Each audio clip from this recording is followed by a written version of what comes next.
ตีห้าโดยประมาณถึงตี 5:55รายการเสียงธรรมรับอรุณภาคเจ้าอัตมภาพพระมหาประสิทธมาภินันโทก็จะได้พลิกมาพบกับญาติโยมดังเช่นเคยเบื้องแรกก็จะมีการบูชาไฟไหว้พระสวดสรรเสริญพุทธคุณธรรมคุณสังฆคุณพาหุงและก็มหากาเพื่อเป็นมังคละแก่ตัวแก่ตนแก่ญาติโยมสาธุชนท่านผู้ฟังทุกท่านน้ำธรรมคำสอนในทางพระพุทธศาสนา 84,000 พระธรรมขันธ์เฮาท่านทั้งหลายได้สะดุ้งตื่นมืนตาได้มากระทำมังคละตนตัวแต่ละคนแต่ละท่านแล้วเพื่อจะให้เป็นมงคลในการดำเนินชีวิตมีหลักยึดหลักประพฤติเป็นลำดับไปน้ำธรรมคำสอนในทางพระพุทธศาสนา 84,000 พระธรรมขันธ์เราก็สามารถรังสรรค์เลือกสรรเอาสิ่งที่ดีที่งามมาเป็นปฏิกระและเป็นมังคละกับตัวกับตนเอาท่านทั้งหลายเป็นลำดับไปวันนี้พระกันก็วันศุกร์สุดสัปดาห์เปิ้นว่าคนเกิดวันศุกร์ชอบสนุกสนานมีวาทะโวหารชอบรำชอบร้องงานการบันเทิงรื่นเริงแอนฟ้อนนิสัยสวกก้อมขี้โคดบันหายคนเกิดวันศุกร์หากินตึงบ่หมานฮักสวยฮักงามหุมมีเพื่อนมีเสี่ยวจิตใจซื่อตรงตึงบ่กดบ่เลี้ยวโคตรง่ายหายเร็วจ้างอ้อนเมียเก่งความจริงคนเกิดวันศุกร์มีวาทศิลป์ชอบศิลปินดีสีปีเป่าท่านว่ามาอัตมาภาพก็ก้อนไกเอาว่าไปคือญาติโยมได้ฟังเป็นนิทัศนะเป็นอุทาหรณ์แนะคือทำนำคือคิดสาธิตคือนำไปประพฤติปฏิบัติเพื่อให้เกิดเป็นมังคละกับตัวกับตนเฮาท่านทั้งหลายเพราะฉะนั้นญาติโยมสาธุชนเบื้องแรกนี้พากันไหว้พระสวดสรรเสริญคุณพระพุทธเจ้าพระธรรมและพระสงฆ์ไปตามลำดับเบื้องแรกนี้กราบ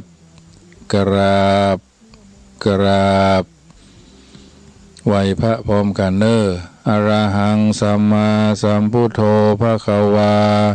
พุทธังภคะวันตังอภิวาเทมิกราบระลึกถึงคุณของพระพุทธเจ้าว่าพุทโธเมนาโถพระพุทธเจ้าเป็นที่พึ่งของหมู่เฮาสวากขาโตภควตาธัมโมธัมมังนัมมัสสามิกราบระลึกถึงคุณพระธรรมเจ้าว่าธัมโมเมนาโถ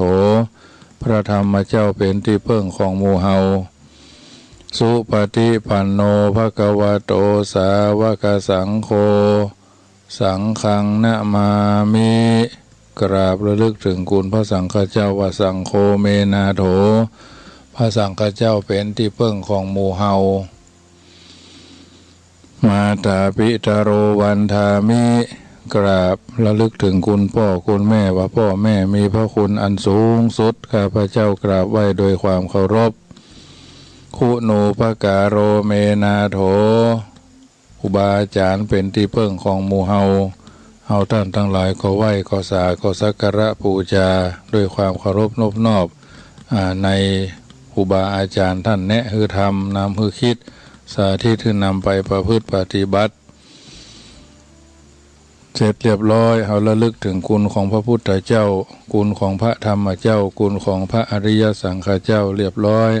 ต่อไปก็มีการสมาทานแก้ว3โกธากเพื่อคือเป็นมังคละแก่การดำเนินชีวิตเฮาท่านทั้งหลายทุกๆเจ้ากล่าวเอาไว้ว่าโยสันนิเสโนวระโพธิมุเรมารังสะเสนังมหันติวิชัยโยสัมโพธิมากัญจิอนันตัญญาโนโลกุตตโมตังปะนามามิพุทธังอาทังกีโกอริยปโตจานานังโมคปเวสายะอุจุกะมะโกอะยังสันติกโรปะนีโตนิยานิโกตังปะนามามิธัมมังสังโฆวิสุทโธวรตะขินายโยสันตินทริโยสปะมรปะหิโนคุเนหิเนเกหิสามิธิปโตอนาสะโวตังปะนามามิสังฆังสาธุสาธุสาธุโอกาสาพันเตข้าแด่พระติตรัยรัตนาผ่านแผ่วพระแก้วเจ้าทั้ง3ประการ อันผู้ค้าทั้งหลายได้พากันสังว่าสวดที่ยายพุทธคุณธรรมคุณสังฆคุณปูชาไฟไหว้พระในรายการเสียงธรรมรับอรุณภาคเจ้าทางวิทยุเพื่อการศึกษาพระพุทธศาสนาและวัฒนธรรม FM ความถี่104.50 เมกะเฮิรตซ์บรรยายธรรมโดยอัตมภาพพระมหาประสิทธมาภินันโทเจ้าอาวาสวัดจังคำประธานหน่วยอบรมประชาชนประจำตำบลมะกอกพากันไหว้พระสวดมนต์ทุกเช้าขึ้นต้นรายการทั้งวันจันทร์และเขาวันศุกร์ตี5 ถึง 6 โมงว่าสันนั่นตนตัวเฮาท่านทั้งหลายต่างก็มีมือ10 นิ้วยบน้อมไว้ปัทมวิภาคเบื้องต้นหนตีผู้ฆ่าทั้งหลาย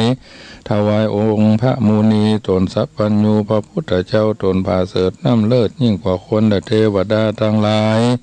ทุติยาทวน2ขอถวายปูชายังพระนวโรกุตระธรรมเจ้าเก่าประการ10กับทางพระปริยัติธรรมอันโอฬารเลิศแล้วอันเป็นประทีปแก้วส่องหนทางตติยวานขันพุ่นทวน3แถมเล่า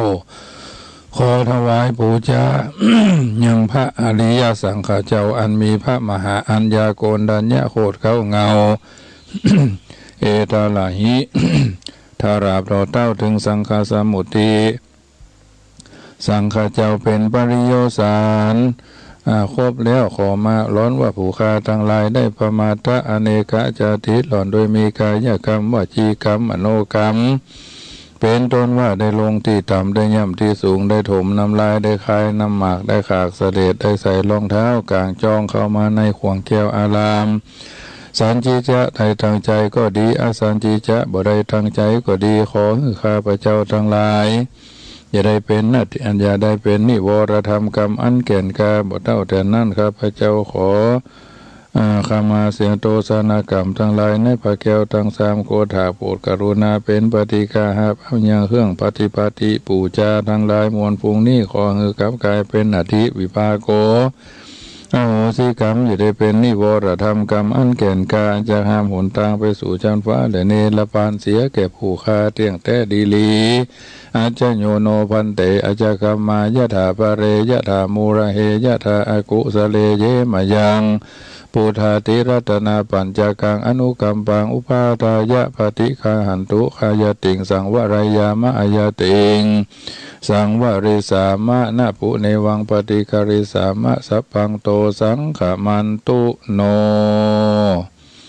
สมาทานแก้ว3โกถากเป็นที่เรียบร้อยพระพุทธเจ้ามีคุณ56ธรรมเจ้าคุณ38สังฆเจ้าคุณ14บ่เท่าแต่นั้นกตัญญูกตเวทิตาต่อพ่อต่อแม่คนกตเวทิตาต่อครูบาอาจารย์ผู้เป็นที่เพิ่งเป็นที่เคารพเป็นที่นบนอบแห่งเฮาท่านทั้งหลายเบื้องหน้านี้ปากันบูชาไฟไหว้พระแล้วก็ปากันสวดพระพุทธคุณพระธรรมคุณพระสังฆคุณเพื่อความเป็นมงคลแก่ตัวแก่ตนเฮาท่านทั้งหลายเน้อนะโมตัสสะภะคะวะโตอะระหะโตสัมมาสัมพุทธัสสะนะโมตัสสะภะคะวะโตอะระหะโตสัมมาสัมพุทธัสสะนะโมตัสสะภะคะวะโตอะระหะโตสัมมาสัมพุทธัสสะพุทธังชีวิตังยวะนิพพานังสารนังคัจฉามิธัมมังชีวิตังยวะนิพพานังสารนังคัจฉามิสังฆังชีวิตังยวะนิพพานังสารนังคัจฉามิตุติยัมปิพุทธังชีวิตังยวะนิพพานังสารนังคัจฉามิตุติยัมปิธัมมังชีวิตังยวะนิพพานังสารนังคัจฉามิตุติยัมปิสังฆังชีวิตังยวะนิพพานังสารนังคัจฉามิตติยัมปิพุทธังชีวิตังยวะนิพพานังสารนังคัจฉามิตติยัมปิธัมมังชีวิตังยวะนิพพานังสารนังคัจฉามิตติยัมปิสังฆังชีวิตังยวะนิพพานังสารนังคัจฉามิอาราธนาพุทธคุณธรรมคุณเนอพุทโธสัพพัญญูตะญาโนธัมโมโลกุตโลนาวาสังโฆมัคคะภราโถจะอิเจตังรัตนัตยังเอตัสสะอานุภาเวนะสัพพะอันตรายโยวินาสันตุโน ติปิโสภะคะวะอะระหังสัมมาสัมพุทโธวิชาจารณะสัมปันโนสุขโตโรกวิทูอนุตตโรปุริสธรรมาสารติสัทธาเทวมนุษย์สานังพุทโธภะคะวะติสวาขาโตภะคะวะตาธัมโมสันทิฏฐิโกอากาลิโกเอหิปัสสิโกโอปะนะยิโกปัจจตังเวทิตาโพวินโยหิติสุปฏิปันโนภะคะวะโตสาวกสังโฆอุจุปฏิปันโนภะคะวะโตสาวกสังโฆญาญะปฏิปันโนภะคะวะโตสาวกสังโฆสามีจิปฏิปันโนภะคะวะโตสาวกสังโฆยะติทังจัตตาลิภูริสะอยู่คานิอัฏฐภูริสะภูคาราเอสะภะคะวะโตสาวกสังโฆอะหุนายโยปะหุนายโยตะคีนายโยอัญชลีการณิโยอนุตตรังปุญญเขตังโลกัสสติต่อไปก็อาราธนาพุทธพระพุทธังล้างหน้าพระธรรมังล้างทุกพระสังฆเจ้าเพิ่มสุขยาตรายามีสวัสดีมีใจอิทิปิโสภะคะวาพระพุทธังพระยอดแก้วพระพุทธเจ้าเกิดแล้วอิติปิโสภะคะวาพระธรรมังพระยอดแก้วพระธรรมเจ้าเกิดแล้วอิติปิโสภะคะวาพระสังฆังพระยอดแก้วพระสังฆเจ้าเกิดแล้วอิติปิโสภะคะวานะโมพุทธายะนะโมธัมมายะนะโมสังฆายะพุทโธเมนาโถธัมโมเมนาโถสังโฆเมนาโถ นะมามิติรัตนัตยังสิทธิกิจจังสิทธิกัมมังสิทธิลาโภภวันตุโวสิโลเมพุทธเตวันจะนะลาเตภูมะเทวตาอิสโรทักขินาภาหงวามหาเทวิสุกัมมะสิทธิกิจจังสิทธิกาเลตถาคตังสิทธิเตเจนะอาจาริเยนามามิหังวินทิเตอริยปาทะอันตรายาวินาสันตุปาระมิตานุภาเวนะมาระเสนาปราชิตาทิโสทิสังปรายันติวิทังเสติอาเสสโตตาสาเกสีคงคาโสตังสโตยะถาโสตังปวัตเตนตะปามาระเสนาปฏิทิตังอาสาโกนโตปรายิงสุอัฏฐเกสีอุทธกะปฏิตังยะทัตถะคงคาโสตังสโตยะถาโสตังปวัตเตนตะมาระเสนาปฏิทิตุงอาสาโกนโตปรายันตุหาลิตะเสหาริเยวะเยริวิหารันตังปานามาโรหาลิกะกังมะนุเมอะเวเสมะเวเสทะระทาเกเลละทะเกเลอินลิมันลิกาโลลูกโคมหาลูกโคภูตังคามิตีเมตตากรุณามุทิตาอุเบคามหาชนานานาจิตังภิยังมามะอาอุเมตตามหาชนาสภะสิเนหังภูชิตังสภะสุขังมหาราพังบรวะทันตุมังสัพพะโกทังวินาเสติสิทธิสิเนหังนิรันตรังภิยังมาอุปคุตโตมหาเทโลสัพพสัมพุทเทนะเยตโตภรัญจะนะมะนะมะภรัญจะนะมาคตาโตหิธานังอะนะอะคะโตมะมะจิตังอะหังวันทามิอิธาเมนาวะยังวิทังเสตังเศติสิทธิสิเนหังนิรันตรังภิยังมาสิมภรีจะมหานามังสัพพะราพังภวิสติสิมภรีจะมหานามังปิยังมหากัจจายนะจะมหานามังสัพพะราพังภวิสติมหากัจจายนะจะมหานามังปิยังลิติมิติจุติทะระณีปริตะสมุหติสมุหตาสมุหเสนาสมุหนายาพาหงสหัสสะมาพินิมิตาสาวุรันตรังครีเมฆรังอุติตะโครัสะเสนะมาลังธานาดิธรรมวิธินาจิตวามุนินโตตันเตจะสาภวตุเตชยมังการานิมาลาติเลกามาพิยุจิตาสัพรติงโครัมปนาละวะกะมะคะมัทัตยะขังคันติสุทันตวิธินาจิตวามุนินโตตันเตจะสาภวตุเตชยมังการานินาราคิริงขะจะวรัง อาทิมาตาภูตังทาวัคคิจักกะมะสานีวะสุธานุรันตังเมตตัมภูเสกวิธินาชิตวามุนินโทตันเตจะสาภวะตุเตจยะมังคารานิโอคิตาคาคามติหัตถาสุธานุรันตังตวันติโยชานาปะถังคุลิมาระวันตังอิทิพิสังคตะมโนจิตวามุนินโทตันเตจะสาภวะตุเตจยะมังคารานิกาตวนาคาถาโมทารังอิวะคาพินิยาจินจายะทุทะวะจนาชนากายมะเชสันเตนะโสมวิธินาจิตวามุนินโทตันเตจะสาภวะตุเตจยะมังคารานิสัจจังวิหายามาติสัจจกวาทะเกตุงวาทาพิโรปิตะมานังอติอันทาภูตังปัญญาปทีปชาริโตจิตวามุนินโทตันเตจะสาภวะตุเตจยะมังคารานินันโทปนันทะพุชาคังวิพุทธังมาหิทิงพุเตนะเถระพุชาเคนะธรรมาปยันโตอิทูปเทสวิธินาชิตวามุนินโทตันเตจะสาภวะตุเตชยะมังคารานิทุกขาหาทิธิพุชาเคนะสุทธาทหัตถังพระมังวิชุติจุติมิทิภกาพิธานังญาณาคาเทนาวิธินาชิตวามุนินโทตันเตจะสาภวะตุเตชยะมังคารานิเอตาปิพุทธชยมังคาระอัฏฐคาถาโยวาจโนทินะทิเนสระเตมาตันติหิตวานะเนกาวิวิธานิจุปัตตวานิโมขังสุขังอธิกามายะนะโรสปัญโยมหาการุณิโกนาโตหิตายะสัพพะปานินางภูเรตวาปาระมีสัพพะปะโตสัมโพธิมุตตมังเอเตนะสัจวะเจนะโหตุเตชยมังคลังชยันโตโพธิยา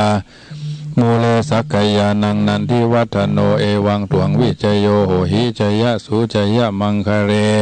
อภราจิตาปัลลังเกสีเสพัทธวิโปคเรอภิเสเกสัพพะพุทธานังอาคาปโตปโมตติสุนัขตังสุมังคลังสุปะปะตังสุโหติตังสุขาโนสุโมโหโตจะสุยีถังพระมาจาริสุปทักขีนังกายกัมมังวาจากัมมังปทักขีนังปทักขีนังมโนกัมมังปณิทิเตปทักขีนาปทักขีนานิกัตวานารพันตันเถปทักขีเนเตอัทลัทธาสุขีตาวิลุลลหาพุทธศาสเนอโรคาสุขีตาโหหิสหสโหทัสหสเปหิยาติภิสาอัทราธาสุขีตาวิลุลหาพุทธศาสเนอโรคาสุขีตาโหหิสหสเปหิยาติภิโสอัทราโทสุขีโตวิลุลลโหพุทธศาสเนอโรโคสุขีโตโหหิสหสเปหิยาติภิอุเทตะญัญจักกุมาเอกราชาหาริสะวันโนปตาวิภาภโสตังตังนามาสามิหาริสะวันนังปัทาวิภาภาสังตยชาคูตาวิหาเรมุทิวสังเยพระมนาเวทาคุสภะธรรมเมเตเมนะโมเตจะมังปะระยันตุนะมัทุพุทธานังนะมัทุโพธิยานะโมวิมุตตานังนะโมวิมุตติยาอิมังโสปาริตังคัตตวาโมโรจาลติเอสนาอัตถิโลเกศีละคุณโนสัจจังโสชัยยานุทยาเตนะสัจเจนะกหามิสัจจกิริยะมนุตตรังอาวาชิตวาธรรมะปรังสริตวาบุปเกชิเนสัจจะปรมวัสสยาสัจจกิริยามากาสหังสันติปะขาอปัตตนาสันติปตาวัญจนามาตาปิตาจานิคันตาจาตเวทาปฏิกามาสหสเจกเตไมหังมหาปัจจาริโตสิขีวเชสีโสรสาการิสานิอุทกังปัตวายถาสิขีสเจนะเมสะโมนัตถิเอสาเมสจาปาลมิติเมตโยอุตตโรรามโมภะเสโนโกสราภิภูทีคาโสนาจาสังคีโจสุโพโตทยพระมโนนาลาคิลีปาลิลโยโพธิสัตตาอิเมทัสสะอนุกาเมนะสัมโพธิงปาปุนิสันติอนาคเตเอเตนะสัจวะเจนะโหตุเตชยมังคารังสุวรรณภูมิงคัตวนาโสนุตตรามหิธิกาปิสาเอวะวิทามิตาพระมาจารังอเตสะโยงต่อไปก็ไหว้พระพุทธเจ้าทันใจซึ่งแต่ละวัดแต่ละสำนักสงฆ์ที่ภาคสงฆ์ องค์เก่าองค์ใหม่องค์ใหญ่องค์น้อยที่ท่านทั้งหลายเคยไปไหว้ไปสาว่าตะมหังคีปะจิตาพุทธังอภิปูชยามิข้าพระเจ้าขอปูจาอย่างยิ่งซึ่งพระพุทธเจ้าสัพพันทันใจพระองค์นั้นตะมหังคีปะจิตาพุทธังศิลสานามามิข้าพระเจ้าจักนอบน้อมซึ่งพระพุทธเจ้าสัพพันทันใจพระองค์นั้นด้วยเสียงกล้าวคิปะจิตะพุทธานุภาเวนะสทามหายโสภวันตุเมโดยอานุภาพแห่งพระพุทธเจ้าฉับพลันทันใจขอยศศักดาจงมีแก่ข้าในกาลทุกเมื่อคิปะจิตะพุทธานุภาเวนะสทามหาลาโภภวันตุเมโดยอานุภาพแห่งพระพุทธเจ้าฉับพลันทันใจขอมหาลาภหรือมหาลาภาจงมีแก่ข้าในการทุกเมื่อคิปะจิตะพุทธานุภาเวนะสทาโสธีภวันตุเมโดยอานุภาพแห่งพระพุทธเจ้าฉับพลันทันใจขอความสวัสดีมงคลจงมีแก่ข้าในกาลทุกเมื่อแลอันนี้คาถาปูจาพระเจ้าทันใจเนอะที่เขาไปหล่อกันพ่องบางท่านก็เป็นเจ้าภาพหัวใจเส้นผมเกศาตาหัวใจตลอดจนเป็นเม็ดเป็นลาเป็นศอกเป็นคืบเป็นนิ้วเป็นเม็ดอย่างนี้ก็แล้วแต่ท่านเคยไปทำวันเดียวเสร็จคือพระเจ้าทันใจที่วัดจังกำนี้เป็นองค์ที่97สร้างมาได้ 4-5 ปีร่วม10 ปีเนาะต่อไปก็ปูจาพระมหากาจายนะพระศรีวลีพระมหาอุปคุตซึ่งเราได้วนเวียนอยู่ในจิตอยู่ในใจต้องการลาภจากการบ่มีโลกเป็นลาภอันประเสริฐจากลาภอันอยู่ดีมีสุขก้าขายขึ้นล่องต้องเตียวป้องกันภัยมารอุปัฏฐวะกังวลอันตรายว่ามหาเลเทลามหาลาภาอริยาอิทาปากาตาอุตมะศีลสัมปันนานาราเทเวหิปูชิตามหากาจายนะเทโลมหาลาโภจสีวลีอิทิโกอุปคุโตติวรนาเมนะวิสุตตาวันทามิหังตโยเทเลมหาลาภะภาษาธิเกเตมาลาปัจจยาทิหิปูชาละหาสุมานิตามหาลาภาอุปจันตุไมหังสักการะการิโนคะมนาคะมนางไมหังสังวัตตุวโสทินาวานิจังพุทธธรรมัทถังเวปุรังอธิคัจจตุวันทามิหังตโยเทเลศิลาสาติภคาระโวสัพพะกาเรนะธรรมตาปัฏนาเมสมิจันตุมหาเถลานุภาเวนะสัพพะกิจังสมิจันตุสัพพะกาสักการานุภาเวนะมหาลาภาภวันตุเมติภวตุสัพพมังกลังรักขันตุสัพพเทวตาสัพพพุทธานุภาเวนะสทาสุถีภวันตุเตภวตุสัพพมังกลังรักขันตุสัพพเทวตาสัพพธรรมานุภาเวนะสทาสุถีภวันตุเตภวตุสัพพมังกลังรักขันตุสัพพเทวตาสัพพสังฆานุภาเวนะสทาสุถีภวันตุเตต่อไปก็สวดเมตตาพรหมวิหารภาวนาซึ่งเมตตาหลวงเป็นเมตตาที่ครอบคลุมมีถึงหมด130ชุดนะชุดละ10ก็จะว่าไปวันละชุดวันละชุดเนาะตอนเจ้าตอนแรงตอนเจ้านี่จะวันศุกร์วันจันทร์หรือวันเมื่อแรงนี่ก็อาจจะเป็นบทอื่นว่าถึงเจ้าถึงแรงนะดีที่สุดญาติโยมเมื่อแรงก็ฟังในที่วันเนาะในที่วันก่อนเมื่อเจ้าเมื่อแรงฟังอันดีนาวนะเมื่อเจ้าในที่วันของอัน91เมืองเชียงใหม่ตำบลวัดเกตอันนี้เจ้าของสถานีเพิ่นก็ได้ทักทายกันเมื่อตะว่าจะสวดมนต์ให้โยมพ่อโยมแม่เพิ่นก็ฟังอยู่วันเมตตาพรหมวิหารภาวนานี่เป็นเมตตาครอบจักรวาลสวดทุกวันมีหลายอย่างหลายประการอยู่ในนี้หมดญาติโยมแม่ศรีก้อนทองเพิ่นก็สวดที่สมัยเริ่มทีก็มาจากวัดอัมพวันสิงห์บุรีหลวงพ่อจรัญที่จริงมันก็อยู่ในหลักสูตรปริยันธรรม9ประโยคนี่ก็เหมือนกันเจ้าพระคุณสมเด็จพระพุทธาจารย์อาสาโพวัดมหาธาตุได้รจนะประพันธ์เอาไว้จะได้ไปเป็นระยะไปตั้งใจสวดเมตตาพรหมวิหารภาวนาเนอะเอ วัมเมสุตังเอกังสมัญญังภควาสาวัตถิยังวิหารติเจตวันเนอนาถบินดีกัสสะอาราเมตัตระโขภควาภิกขุอามันเตสิภิกขโวติพระทันเตติเตภิกขุภควโตปัจจโสสุงภควาเอตถาโวจาเมตตายะภิกขเวเจโตวิมุตติยาอาเสวิตายะภาวิตายะพหุลีกตายะยานีกตายะวัตถุกตายะอนุทิตายะปริจิตายะสุสมารัฐายะเอกาทัสสานิสังสาปฏิกังคากตเมเอกาทัสสะสุขังสุปฏิสุขังปฏิปุจจตินาปะปะกังสุปินังปัสสติมนุสานังพิโยโหติอมนุสานังพิโยโหติเทวตารักขันตินาสะอคิวา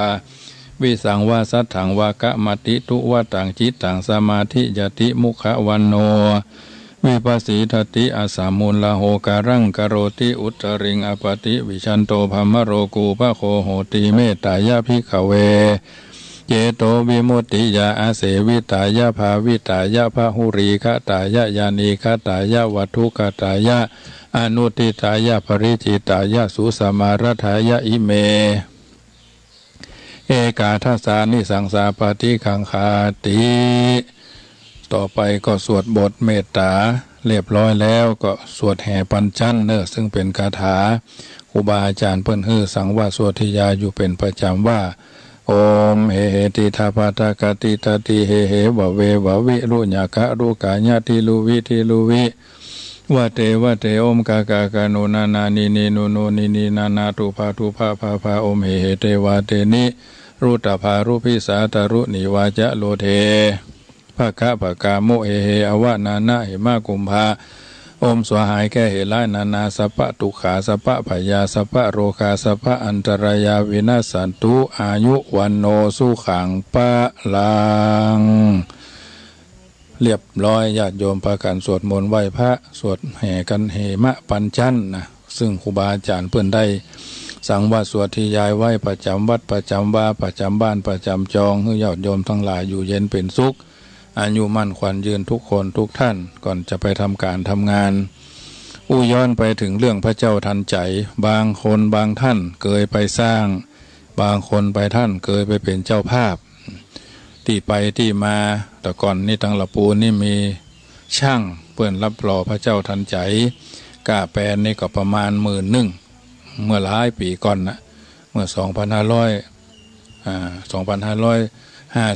ต้นอาตมาภาพก็ได้รับติดต่อจากโยมท่านหนึ่งเฮาก็บ่มีพระเจ้าทันใจเตื้อเนาะนี่เปิ้นไล่ถามว่าเฮาหันเปิ้นรอก็ใครหันปุ่นตั้งอำเภอบ้านที่พุ่นน่ะก็เลยว่าเฮาก็สถานที่เฮาสร้างพระเจ้าทันใจถึงวันเนี้ยมันเป็นสถานที่อาบลอยของอดีตเจ้าอาวาสวัดจังกำคือครูบาเจ้าศรีนวลอินทนันโทท่านก็อยู่วัดมานี่ได้ร่วม60กว่าปีเนาะ60-70ปีมรณภาพเมื่อ2544-45พระราชทานเพลิงศพปี2547เพิ่นเอามาอาบลอยน้ำเหงื่อน้ำไข่น้ำที่เฮาชำระร่างกายเพิ่นตกตรงนั้นมันเป็นต้นไม้บลำไยเก่าเฮาก็ว่าแปลงอันหยังให้มันเป็นมังกละดีจ้าก็เลยว่าเอาไว้ให้เราจะแปลงพระเจ้าทันใจพอดีก็ไปหานเปิ้นรอตั้งอันเมืองบันทิพุ่นน่ะก็เลยไปถามติดต่อครูบาอาจารย์เปิ้นอยู่ทางอำเภอบันทิเพิ่นก็ติดต่อเพิ่นก็ฮื้อเบอร์มาพอติดต่อแล้วเพิ่นก็มาติดต่อองค์ที่96กำลังรอแถวเนี้ยสักกำแพงบันทิอย่างเนี้ยจะเอาก็เอาเลยกะพอดีตอนปีใหม่เมืองจะขึ้นมาเฮาก็รอเลยมีสตางค์สักใบมีสตางค์อยู่บักขี้ตังค์ญาติโยมว่าต้องเสียเพิ่นฮ้องว่าเสียค่าแปลนหรือค่าแบบพระเจ้าองค์เนี้ยปรากฏว่าเพิ่นก็เอามาสตางค์เฮาก็มีสัก 2,000 ปลายหรือ 6,000 ปลายอย่างน้องๆเนี้ยก็จะมีงานสวดมนต์สืบชะตาปีใหม่เมืองนี่แหละตึกอลาก็แปะเนาะเฮาก็เลยตั้งสินใจองค์ที่97เพิ่นก็เอามาตั้งแปลนแต่ก่อนที่จะเอามาคือรอฐานรอหยังให้เรียบร้อยรอฐานแล้วก็บวงสรวงเหียก็ไปเอาพราหมณ์เลวัดปุ่นตั้งแม่แต่งแม่ริมนะเพิ่นเสียไปละตั้งแม่แต่งเชียงดาวอย่างนั้นเพิ่นเป็นพราหมณ์พระนเรศวร บวงสรวงอย่างเรียบร้อย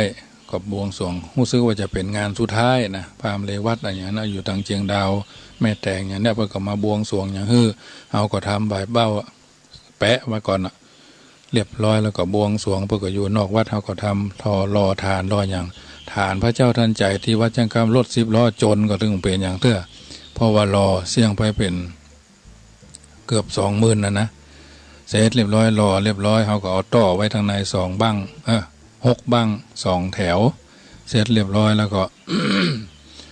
รอเอาเครื่องบวชพระเพ็กทุอย่างไว้ในหันมดมีอย่างต่ออย่างที่เพิ่นแนะนำมาตามกรรมวิธีนะเขาก็มีพระรอดพระคงพระสภาวะพระของเราปูนนี่นะ7 อย่างพระรอดครั้งลำไยดังกระเทียมดีอย่างที่เพิ่นมีสโลแกนของจังหวัดเขาก็ทำเนาะผ้าผ่อนต้นสบายอันยังของอดีตเจ้าวาดเพิ่นก็มีเขาก็ทำไว้นะเสร็จเรียบร้อยแล้วก็เทปูนเป็นมิกนะตอนนั้นก็ปั้น2 กาเอามาเทเสียงเรียบร้อยตั้งฐานไว้เรียบร้อยบ่ต้องแต่งเด้อตั้งฐานเรียบร้อยก็มาตั้งแบบบวงสรวงอันยังเอาเครื่องบอดพระเพ็กตุเหมือนว่าเครื่องของพระพุทธเจ้าเนี่ยอยู่หันเพิ่นนั่งทับเสร็จเรียบร้อยก็เอามาหล่อตั้งแบบตั้งอย่างก็สตางค์มีอยู่2,400อย่างเนี้ยนะเสร็จเรียบร้อยมันมูลค่าก็หลายหมื่นนะ6-7 หมื่นนะฮะเสร็จเรียบร้อยถึงอย่างมัน150,000นะเอาละจะเนี้ยจะได้สืบชะตาปีใหม่ก็ยังไม่ถึงเตื้อเพิ่นก็ขอสักเกิงหนึ่งอาตมาภาพก็รอเชิญชวนสถาบ้านพระบาทบ้านป่ามุ่นบ้านบ่อหินก็มีคนสัก30เนี่ยไปมาหล่อกันเข้ารอกันเข้าเปิดมาตั้งแบบตั้งอย่างเขาก็เอาน้ำขมิ้นส้มปล่อยขออาราธนาถ้ามันจะแล้วมันถึงแล้วไอ้เนาะเปิดว่าทำวันเดียวขึ้นแล้วก็เริ่ม8:29 นาทีนะเรียบร้อยก็เริ่มเลยแล้วเมื่อคืนก็20:00 นเกิงเหมือนกันนะญาติโยมคือหมายความว่าเสร็จในภายในวันเดียวก็ทันใจได้รอไปได้สักเกิงตอนนี่แหละเที่ยงเกือบจะ11 โมงอย่างนี้มีคนขี่รถตู้มา2-3 คนเป็นคนข่าวต่ำเนาะคนจีนหรือเจ๊กในบ้านเราบนห้องว่าเจ๊กมารอกันเรียบร้อยมากำลังรอก็ทำอะไรกันเลยเหรอใส่แต่งตัวเรียบร้อยตามภูมิฐานห้อยกระเป๋าตะป๊อบแต่แป๊บเนาะมาถึงทำอะไรกันเหรอรอพระเจ้าทันใจเหรอเขาก็ว่ายังไงเป็นพระเจ้าทันใจเขาก็พวกบนห้องว่าปากกว้างพอจะถึงง่อนนะงบเท่าไหร่เขาก็ว่า100,000 ปลายโยมเอ๋ย100,000 ปลายไม่ถึง100,000ทำได้มาโอนได้บอกก็งั้นเดี๋ยวผมมาไหว้พระในวิหารอาตมาภาพก็สวดนะอิติปิโสภะคะวะจนสวากขาโตสุปฏิปันโนอันนี้ถือถึงเรื่องพระเจ้าทันใจให้ญาติโยมได้ฟังบางท่านนี่บ่เคยได้ฮู้ว่าพระเจ้าทันใจมันเป็นไปเป็นมาอย่างไรอาตมาภาพก็บ่เคยมีนะพอดีได้เสาะหาข้อมูลตรงนั้นตรงนี้เอามารวบรวมไว้พระเจ้าทันใจมันทันใจอย่างใดวะเนาะมาเรียบร้อยก็รอไปเดี๋ยวผมขอตัวหน่อยนะเดี๋ยวไปกลับไปธุระก่อนไปคุยกับเพื่อนก่อนเปิดก็เป๊กไปเอาสตางค์นี่มีสตางค์20 บาทเพิ่มหอมอย่างเด้อเดี๋ยวผมจะกลับมาก็หายไปสัก3 ชั่วโมงพุ่นบ่ายโมงป่ายแล้วปิกมาแล้วรถตู้กันนั่นนะมาแล้วครับว่าผลได้สตางค์มาคือ120,000นะ120,000เอากระพุทธเหมือนได้คำได้แก้วได้แหวนได้สิ่งอันสมควรเนาะลักดักไว้นะเพิ่นก็ว่าเอาสตางค์เพิ่นมาถวายเอาบนวิหารแล้วเขาก็ดักไว้กะอันนั้นเต่าอันกะอันนั้นเต่าอันเสร็จแล้วก็ประมาณ70,000-80,000เนาะเพื่อเขาทาสีทาอย่าง3 เดือนก็ยังบ่แล้วเด้อพอทำไปทำมา20:00 นเพิ่นฮอด8 โมงปลายรอไปเรื่อยๆเอาไปจะเป็นเจ้าภาพเส้นผมไปจะเป็นเจ้าภาพโมลีนะไปเจ้าภาพแก่นตาไปจะเป็นเจ้าภาพหัวใจนะแยกเป็นยังได้มาแหม4-5 หมื่นเหมือนกันนะเป็นเจ้าภาพโมลีอันยังตัวยังนักไม้เสร็จเรียบร้อยก็รอไปพอ20:00 นเพิ่นเอาสตางค์มา100,000 ปลายแล้วเพิ่นก็พลิกไปแล้วก็มาหันหน้าเราวันนี้เพิ่นก็บ่ได้ติดต่ออย่างมาเบอร์ก็สมัยนั้นมัน3310เนาะเสร็จเรียบร้อยก็รอ20:29หรือ20:00 นเกิมจะเกิงนะเสร็จเรียบร้อยใส่หูใส่ตามีหั่นมีนี่แต่ยังบ่ได้แต่งนะใส่ตาเนี่ยเรียบร้อยใส่ยันโตไปจนครับใจไฟสปอตไลท์ก็แดงจริงหิงแหละเสร็จเรียบร้อยก็ทำให้มันเรียบร้อยก็เอากระสอบป่านนี่นะที่ว่าใส่ข้าวสารแต่ก่อนจุบน้ำประมาณสัก3 เดือนหดน้ำถึงวันเนื่อยเราสลาปนะ เป็นเรียบร้อยพวกก็มาถอดแบบถอดอย่างพวกเขาไปปรากฏว่าแบบเนี่ยองค์ที่ครบองค์องค์ที่ก็แบบก็แตกพอดีเลยไปแตกทางใดหมู่ตั้งหันมาก็แบบก็หมู่จักเปิ้นไปทางใดก็หมู่หายแซบพระเจ้าทันใจรุ่นนั้นแบบก็คงจะยุติที่องค์ที่ตอนนั้นมันก็เป็นพระเจ้าทันใจพิมพ์ใหม่มาธรรมะพิมพ์ใหม่มาแถมสำหรับที่วัดจังก้าวนี้ได้องค์ที่97ก็รอมาโอ้ได้สิ่งได้อย่างพอนี่ครบ3 เดือนละมีโยมคนบ้านเฮาเนี่ยเพิ่นไปอยู่ทางกรุงเทพเพิ่นไข่ทำบุญนั้นอันนี้เขาบอกว่าไข่ติดคำพระเจ้าหลังคาก็บ่มีตักแดดตักฝนเนาะมันได้มากำอย่างนะติดคำติดแก้วกับเสี่ยงไป150,000นะมาเปิดห้องว่ามดไปประมาณ150,000เพราะว่า15,000 แผ่น17,000 แผ่นนะแผ่นคำทองคำเปียวเพราะที่วัดนี่บ่ได้ทาสีเนาะติดคำเปียวอันนี้ก็ญาติโยมได้ฟังติดคำเปียวเพื่อก็มาหอมนะพี่น้องต่างจังหวัดต่างกรุงเทพแถววรจักรเป็นคนหูจักมาประกอบมานะมาทำบุญยังมีหูปมีอย่างไว้ธรรมาก็ได้มาได้ติดคำเรียบร้อยก็ได้หลังคานะได้หลังคาก็ได้ผนังก็ได้อันเทพื้นนะได้ปูกระเบื้องเนี่ยมาเป็นยังนะติดพุงติดไฟเข้ามาเป็นยังนะกว่าจะสำเร็จบริบูรณ์ก็เลยสวดทุกวันนะอย่างที่ญาติโยมได้ยินแต่แค่บางตนบางท่านบางวัดในเพิ่นสร้างมาแล้วก็เอาไว้หายเนาะปล่อยปะละเลยกลางแดดกลางลมสับปะสะเปดบางทีเนี่ยเงินเป็นหลาย10หมื่นหลายแสนเนาะ2-3 แสนพ่ององค์ใหญ่ที่หั่นที่นี่บ่เคยไหวแม้กระทั่งเจ้าอาวาสบางวัดนี่สร้างพระเจ้าทันใจแล้วบ่เคยไหวเคยสาก็มีแต่มาภาพนี้ไหวเจ้าไหวแรงนะไหวทุกวันได้บุญนั่นเอาบุญนั่นเอามาไหวเพียวพัดกวาดถวามันซืนที่ผ่านมาได้สักเดือนป่ายทุกเจ้าวัดนี้ก็เลยซ่อมทาสีเจียอันที่มันบดีบางงามออกก็ทำสีแต่ใหม่ก็งามซ้อยร้อยนี่แหละเจมดซ้อยร้อยนะ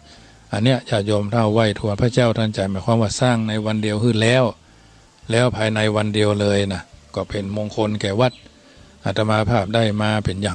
างนะไม่ใช่ว่าได้มาพระเจ้า108ก็เหมือนกันที่วัดนี่มีนะ108 องค์อุ้มบาทเหมือนกันหมดอันนี้ก็คนเจ้าของที่เจ้าของพระนี่ปุ่นอยู่อยุธยาปุ่นองค์4 ปันสมัยนั้นนะเมื่อ2552ละสร้างไว้เยือนทะลึบคนชาวบ้าน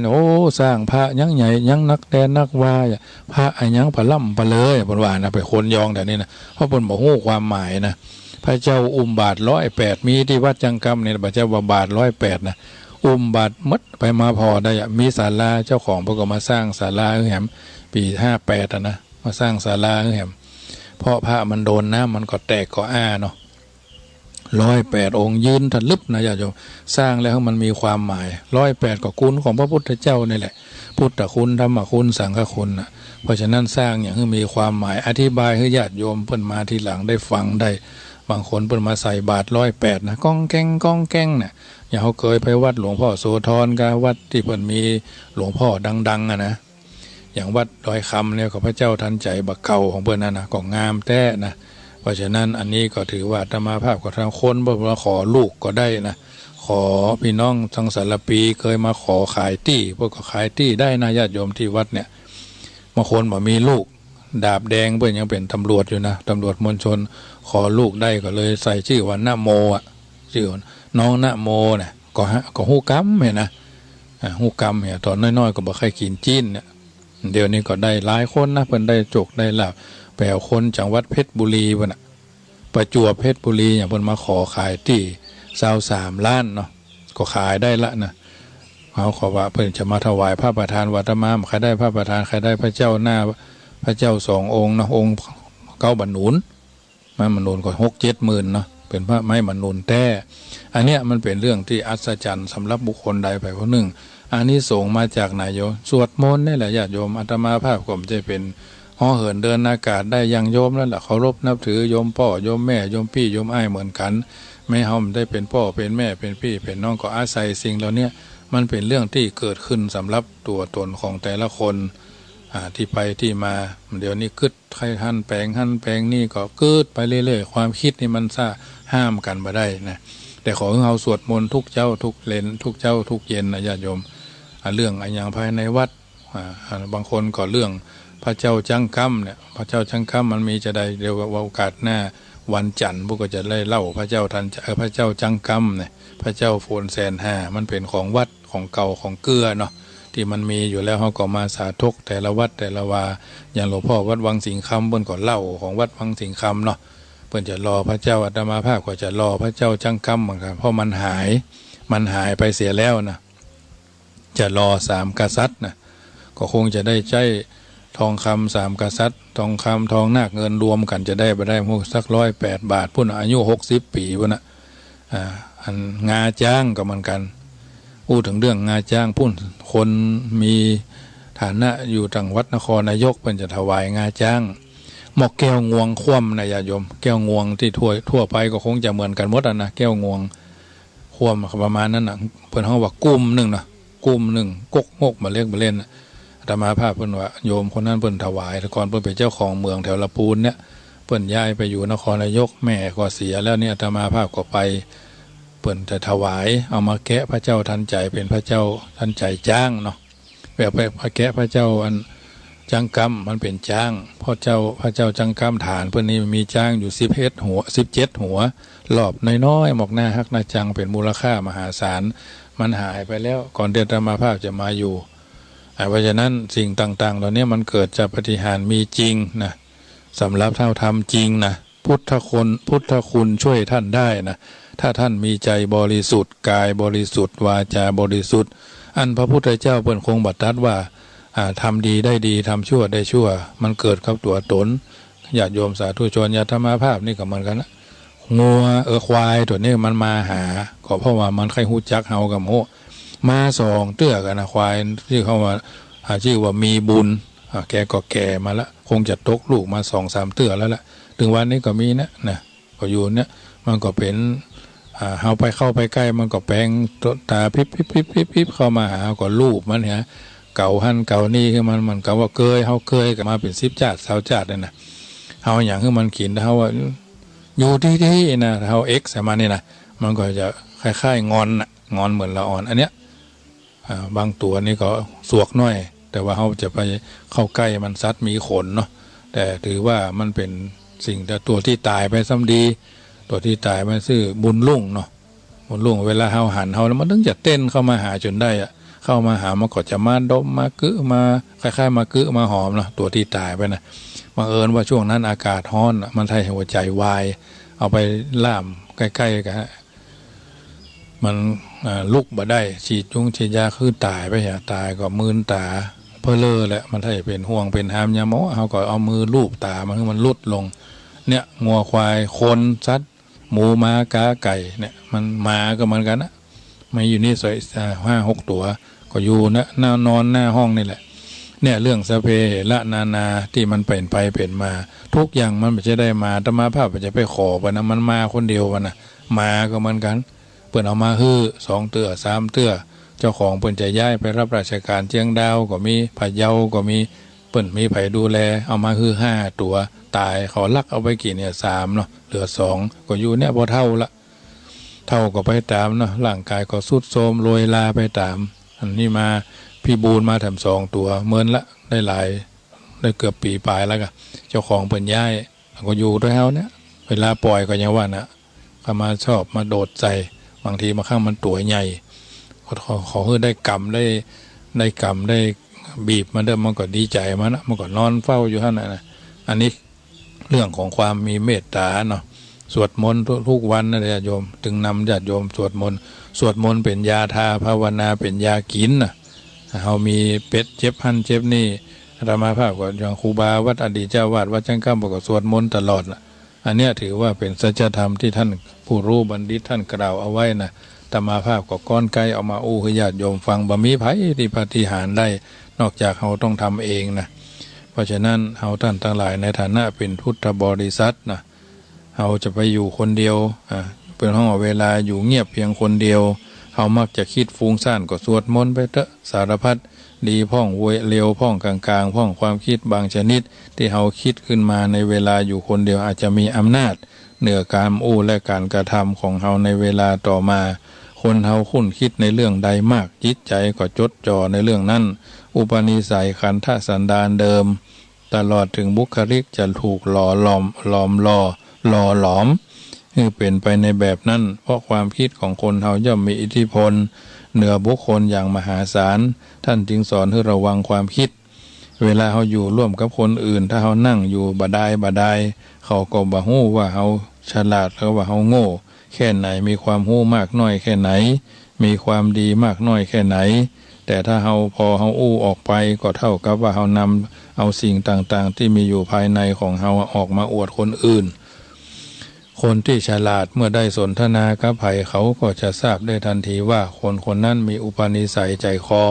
อย่างใดมีความรู้แค่ไหนมีสติปัญญาแค่ไหนเพราะฉะนั้นท่านการอู้จาสนทนาจึงเป็นการนำสิ่งลี้ลับของตนออกมาเปิดเผยให้คนอื่นได้รู้ถ้าเฮาระวังกรรมอู้ก็เท่ากับระวังตัวเองถ้าเฮาบ่ระวังกรรมอู้ไปเรื่อยๆก็เท่ากับเฮาแบไตเพิ่นฮ้องว่าเปิดเสื้อให้เพิ่นหันหลังเนาะเป็นต้นเพราะฉะนั้นญาติโยมสาธุชนท่านผู้ฟังทั้งหลาย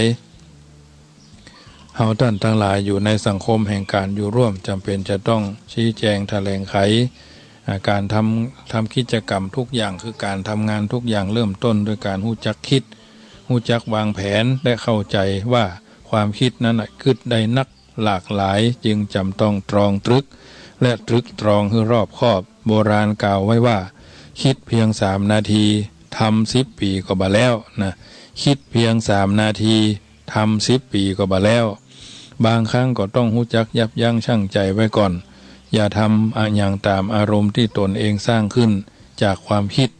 การกระทำหากแนวคิดได้รับการไตร่ตรองอย่างรอบคอบแล้ว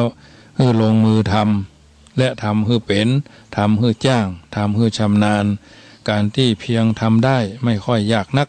แต่ที่จะทำเป็นสิ่งที่จะต้องสะสมประสบการณ์ต้องอาศัยการเวลาต้องเรียนรู้อยู่โดยสม่ำเสมอ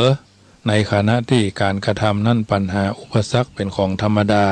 ที่จะเกิดมีบางทีก็ต้องทำใจก้อยๆแก้ไขไปเตื้อเล็กเตื้อน้อยเคล็ดลับของการทำงานจึงอยู่ที่วิธีการที่เรียบง่ายอย่างนี้เบื้องต้นอาจจะยากพ้องหากฝึกให้ช่ำชองแล้วจะเป็นประโยชน์ต่อการทำงานอย่างน่ามหัศจรรย์เพราะหลักการสำคัญคือการทำการอู้การคิดการรู้จักในการอู้เป็นตัวช่วยในการแก้ไขปัญหาเป็นประการหนึ่งที่บ่ควรมองข้ามเลยเข้าลักที่ว่าปากเป็นเอกเลขเป็นโทหนังสือเป็นตรีชั่วดีเป็นตราเป็นต้นทำนองนี้เพราะฉะนั้นเจ้าวันนี้ธรรมภาพได้ก้อนใกล้เอาเรื่องธรรมะสาระอัตถธรรมสิ่งละอันพนน้อยมาอู้มาจ่ามาอธิบายให้ญาติโยมสาธุชนที่อยู่ทางบ้านได้ยินได้ฟังแล้วเป็นจะได้พ้องเข้าใจในอัตในธรรมในสัพเพเหระหรือไม่ก็ตั้งใจฟังกันไปแล้วนำไปเป็นข้อเตือนจิตสกิจใจเพราะฉะนั้นญาติโยมสาธุชนท่านผู้ฟังทั้งหลายน้ำธรรมคำสอนที่ได้สาธกยกคือญาติโยมได้ยินได้ฟังทุกวันเป็นนิทัศนะอุทาหรณ์ เตือนจิตสกิจใจอยู่ตลอดเวลาว่าทุกดีทุกจนมั่งมีคนดีคนหายก็ต้องมอดไหม้เป็นดินแม้แต่องค์พระพุทธทรงศีลอย่างม้วยชีวินนอนตายกระด้างจักเอาอันยังปอกวิแม่ป้าน้องแผ่นพระสุธาอย่างมั่งบะหินบาพาก้อนเต้าหัวจ้างอย่างหูแตกมั่งบินได้ที่หาไปเตอะบ่ต้องไปขอยเงินเต้ากองดอยเอาไปตึงบ่ได้เอาไปตัวตึงบ่ได้อ้าวน้องเบี้ยวเจริญพรฟังอยู่นะครับผมฟังอยู่นอครับผมบอกรู้เลยนะเนี่ยว่าอันมาที่ไปของพระเจ้าตันใหญ่ของวัดกรรมโดยนะกรรมเนี่ยที่เปิดไว้นะมีของพระเจ้าของจังกรรมนี่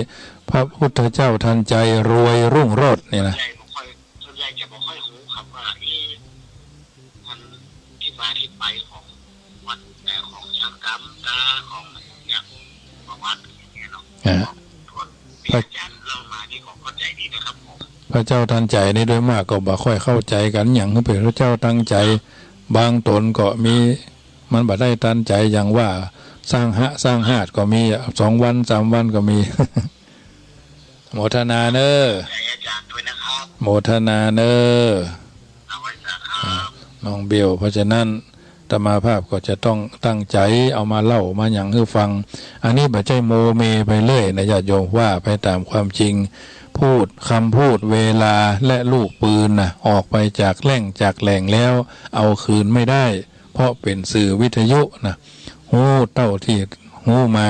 อาจจะมีครูบาอาจารย์บางตนเพิ่นหู้กว่าอาตมาภาพก็มีแต่ประสบการณ์สิ่งที่ทำด้วยความจริงใจจริงแท้นะจริงจังจริงใจจริงแท้นะมันเป็นสิ่งที่บ่งบอกถึงว่าเราทำด้วยมือเนาะใครได้มันก็ได้ดังปรารถนา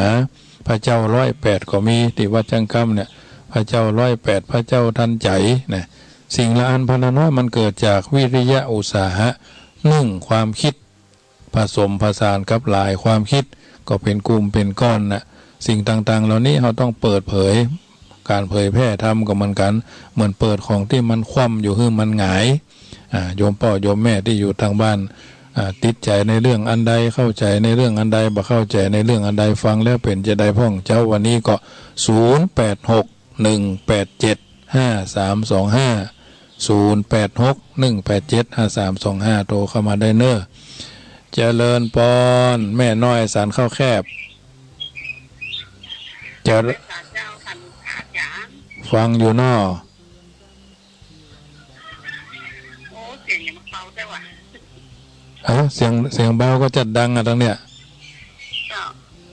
เสียงเบาละเบาไปน้อยหนึ่งเจ้าตอนบรรยายได้ยินถี่อยู่แล้วได้ยินชัดอยู่เนาะเจ้าเดี๋ยวนี้ได้ยินชัดเจนนะเจ้าโอ้ทันเห็นนะเจ้านี่แม่คือโอ้คือใจนี้เขาไม่หันอ่ะพระเจ้าทันใจใครหันว่าจ้างกล้ามใครหันทุกอย่างที่หันว่าเนี่ยเจ้ามันมีแต่หรอพระเจ้าทันใจก็มีพระเจ้าอุ้มบาท108 องค์ก็มียืนเป็นแถวน่ะก็มีแต่น่ะพ่อโยมแม่ใครหันเนี่ยเจ้ามาก็ได้หันจะชวนแม่มาริวันไปแอวเจ้าได้เลยมาก็หันบ่มาก็ไม่ได้หันนะเจ้าทำไปก็ได้หันแต่เจ้าโมทนากับแม่เนอเจ้าเจริญปอนแม่น้อยสารข้าวแคบมาเถอะญาติโยมพระเจ้า108ใส่บาทกิ้งก้องเหรียญเหลืองมีทำบุญตามเจตนา1 บาท2 บาท3 บาท10 บาทมีศาลาคือพร้อมเลยพระเจ้าทันใจพระเจ้า108นี่นะที่อื่นบ่มีที่นี่ที่เดียวในจังหวัดลำพูนนอกนั้นเพิ่นเอาสร้างไว้ตั้งนอกโดนแดดโดนลมอันนี้เพิ่นแปลงศาลาขึ้นเลยคุณโยมตั้งอยุธยาคุณโยมวันชัยเนาะเจริญปอนแม่ครูลงสถานีวะลงสถานีเนาะอย่าเลินปอนแม่บ้านชัยสถานครูบาอินคำเนาะมีโอกาสก็มาพอเนอะมาใส่บาท108ใส่ครั้งที่1ก็ปุ๊ดใส่ทั้งนองก็โทพุทโธที่พิโสก็ได้เจริญปอนฟังอยู่ทางนั้นครูบาอินคำเนาะเสียงมันเบาจะซ้ำมาได้ค่ะจะซ้ำของพัดกระดิ่งอะไรนะเฮาอยู่ใกล้มันหอนไม่นะแม่ต้องออกใส่อยู่หน่อยเฮาอยู่ใกล้มันก็เสียงใหญ่ไปเนี่ยหรือเฮาตัวตุ้ยเนี่ยพอนะวัดสังฆามพระบาทตาผ้าเนี่ยอยู่ใกล้ๆกับพระบาทตาผ้าเนี่ยกะ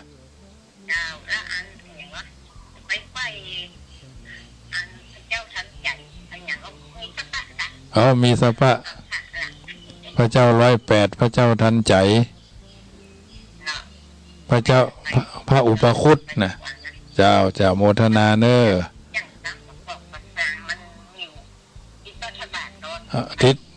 ทิศกับพระบาทนี่ไหม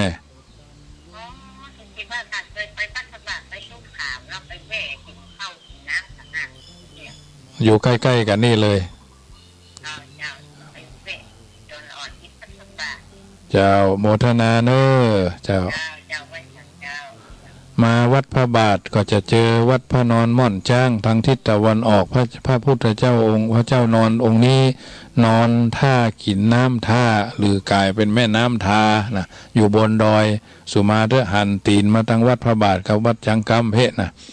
พระเจ้าจังกัมวัดจังกัมวัดพระนอนม่อนจ้างวัดพระพุทธบาท3วัดนี้เป็นวัดเก่าวัดแก่เพิ่นมีสื่อถึงกันได้กันแต่บุตรเทวดามาไหว้มาสาซึ่งเรื่องตำนานมันมีหลายอย่างเพิ่นว่ามาเนาะอาตมาภาพขอก้อนไก่เอาไว้เพิ่นว่าพระเทวดาไปไหว้พระบาทไปไหว้พระนอนแล้วก็มาไหว้พระเจ้าจังกัมพระเจ้าจังกัมพระพุทธรูปองค์นี้เป็นพระพุทธรูปที่สวยที่สุดนะในอำเภอป่าซางนะเพราะว่าเป็นพระเจ้าปูนไม่มีไส้นะยิ้มเหมือนพระเจ้าอมยิ้มเนาะปากแดงเนี่ยเพราะฉะนั้นถ้าท่านบ่มาท่านก็บาหันเนาะไม่ใช่ว่าสมรักนะญาติโยมตามความเป็นจริงโยมบางคนมาหามาก็ต้องถ่ายรูปนะวิหารก็สมพูนสมค่าสร้าง 2,400 เนาะได้รับพระราชทานวิสุงคามสีมา 2,400 ซาวเนี่ยตั้งหันมาก็มีอุโบสถวิหารมีครบทุกอย่างแต่เป็นของเก่าที่เราจะต้องดูแลรักษาอนุรักษ์ไว้ให้ญาติโยมได้ไว้ได้สาไปมาเพราะว่ามันมีสิ่งอันอย่างลึกลับอยู่ในองค์ตัววัตถุสิ่งของนั้นศาสนสถานศาสนบุคคลศาสนธรรมนะญาติโยม